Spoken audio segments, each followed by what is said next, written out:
WLOX-TV 13, Biloxi, Gulfport, Pascagoula. This is a special edition of Newswatch 13, the Gulf Coast visit of President Reagan, with news anchor Donna Allday and live reports from Jim Roberts. Good evening and welcome to a special edition of Newswatch 13. Just about 2 hours ago, President Ronald Reagan aboard Air Force One touched down in Gulfport. The president is now at Jones Park, where he is preparing to speak before a large crowd. Jim Roberts is standing by live with the latest on the president's visit. Jim? Well, if you can hear that music behind me, and I think we can hear it all the way to New Orleans and Mobile, we're standing by for the arrival of the president. This is Jim Roberts coming to you live from the waterfront in Gulfport. It is difficult to hear oneself even think out here. I can't hear my own words. We hope that you can. The president, we are told, has arrived here about 3 minutes ago. He came in by motorcade. He is scheduled to begin a speech here at 6:15, and the warm-up of the crowd has been continuing for quite some time. We've been following the president's arrival on the coast all day long. We were there when he came in earlier, and we have more on that story coming to you from Marcia Hill. Here is Marcia's report.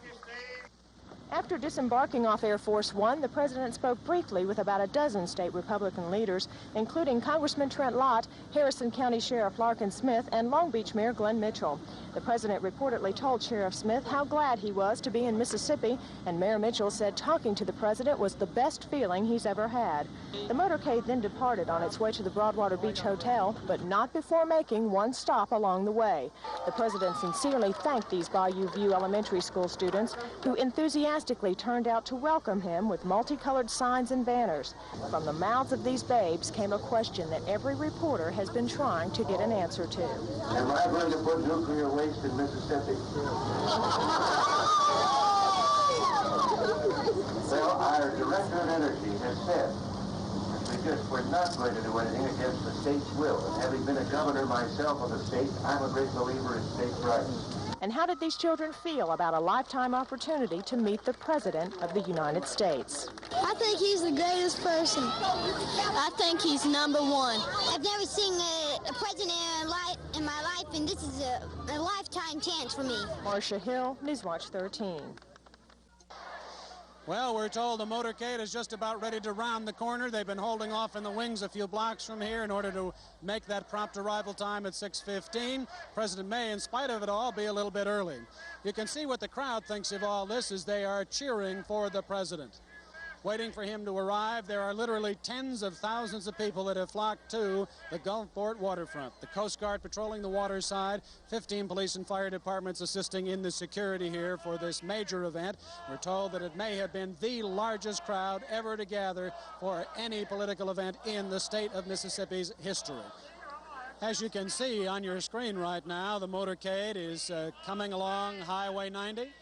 All traffic on Highway 90 has been stopped, and the president has all 4 lanes to himself.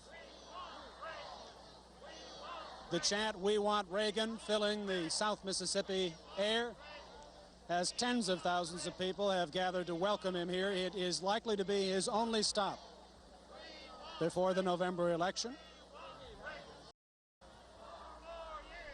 Larkin, Sheriff Larkin, is up at the podium right now, and obviously is loving every minute of it. Sheriff Larkin Smith, a Republican of note in Mississippi, who also wants to secure his political future, and this may be one of the greatest events to enable him to do that in the future. And now we hear one of the many local bands beginning to welcome President Reagan to the podium. There is the presidential seal.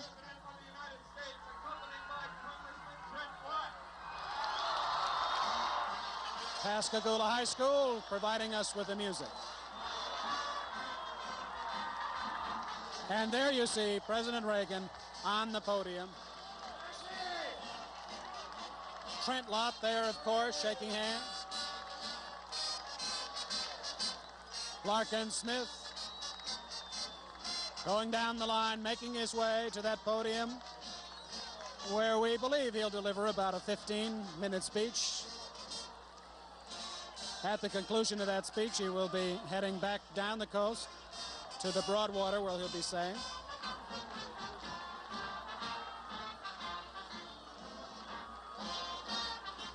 And at this point, Trent Lott is scheduled to introduce the president. Whether or not there will be a change in that remains to be seen. Trent Lott, of course, the rising star of the Republican Party.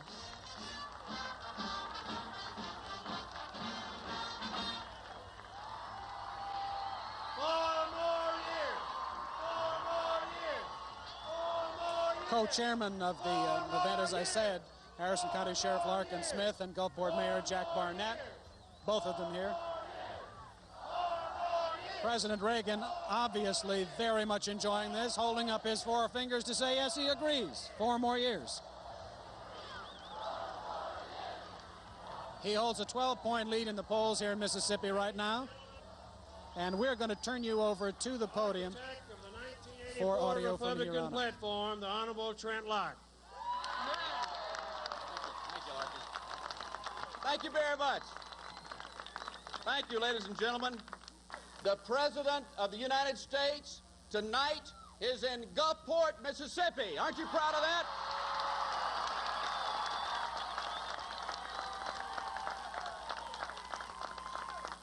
Mr. President, we thank you for coming to Mississippi. We thank you for what you've done for our beloved country. You deserve 4 more years, and we're going to give it to you, Mr. President.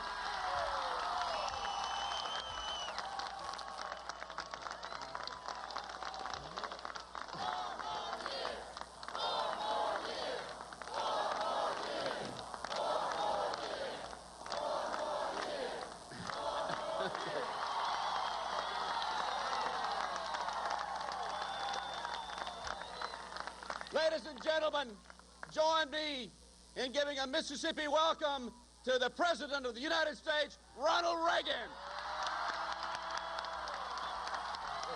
Thank you, Mr.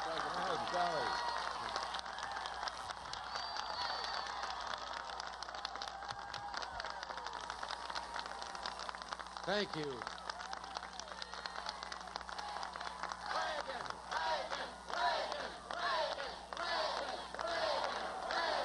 I was having so much fun listening, I kind of hated to get up here.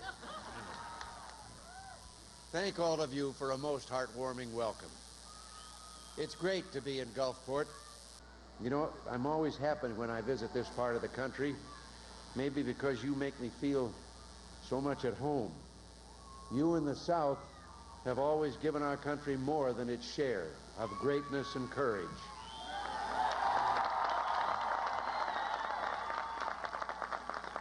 Here are the traditions and values that shaped our land. Here is steadiness of purpose, fidelity to ideals, love of country. Our opponents may be ready to ignore this region, but Vice President Bush and I happen to consider that the South is worth respecting, worth listening to, and yes, worth fighting for.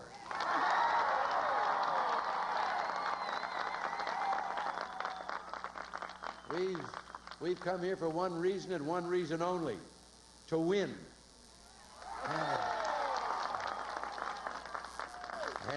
And we ain't just whistling Dixie.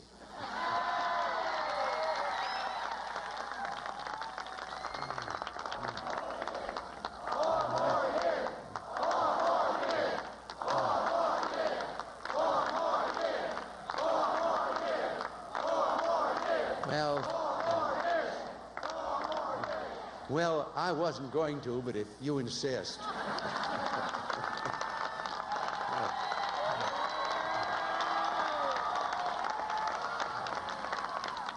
Now, I know that many of you have a special interest in the great effort to defend our freedom. Whether you serve in our armed forces, help to build our ships, or are veterans and have served our nation with pride, let me assure you, we're determined to give America defenses that are second to none. One of our proudest accomplishments concerns the Navy. In the 2 decades before we took office, our total fleet had been cut nearly in half. Well, we've turned that around. In the past 4 years, we've added 44 ships to the fleet, bringing the total to 523, and that's well on our way to our goal of 600. Now, many of the new ships have been built right here in Mississippi.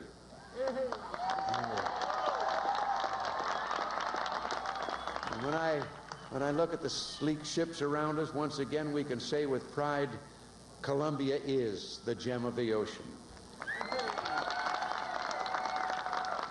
I told Soviet Foreign Minister Gromyko when I met him at the White House on Friday, the United States seeks no territorial expansion.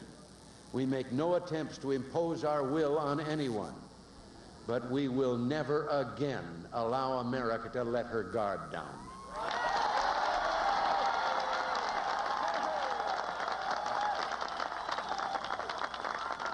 And now, I'm supposed to end my speech, but but I can't help but remark about something that I've seen more and more at rallies of this kind all over the country. So many bright young faces here today. So many young people. Listen, I can remember a time when the only young people that ever came to one of our rallies looked like they couldn't join anything else. Listen, and I see enough short haircuts that I believe there are some people here that aren't in uniform also. But they wear the uniform every day, men and women. And may I stay just long enough to leave one message with you, one last thought from my heart. I have to tell you that nothing, and I mean nothing, has made me prouder these past 4 years than the young men and women who are serving our country in uniform.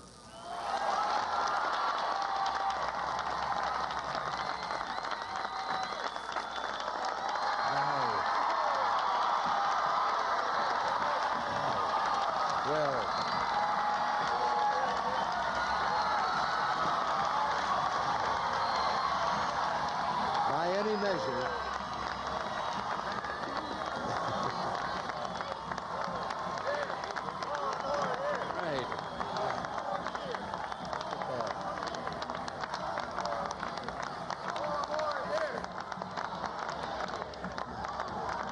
you know,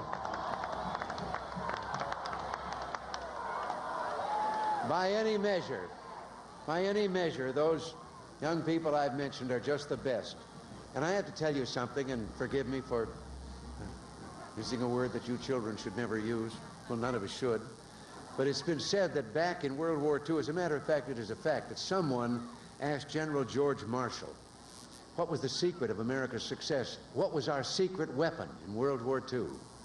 And General Marshall said, the best damn kids in the world.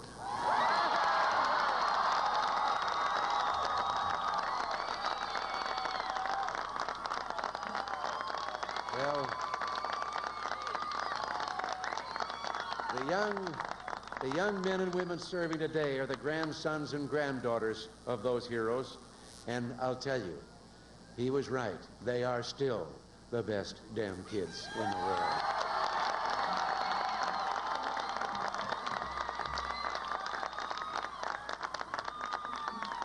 And maybe when you see one of our young people in uniform walking along the street here in Gulfport or Biloxi or wherever, maybe if you think of it, just nod and smile and say hello, and maybe let them know how all of us feel about them. It'll make you feel real good, and I know how good it'll make them feel. Well, now, I do have to go, and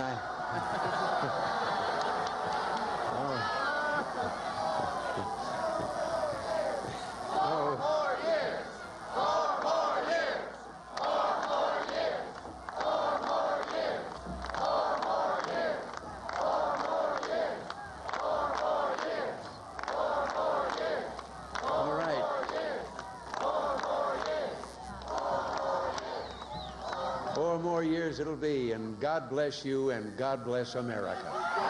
Thank you very much. Thank you. Thank you, Mr. President. Where's Daddy? Hey, right here. Thank you.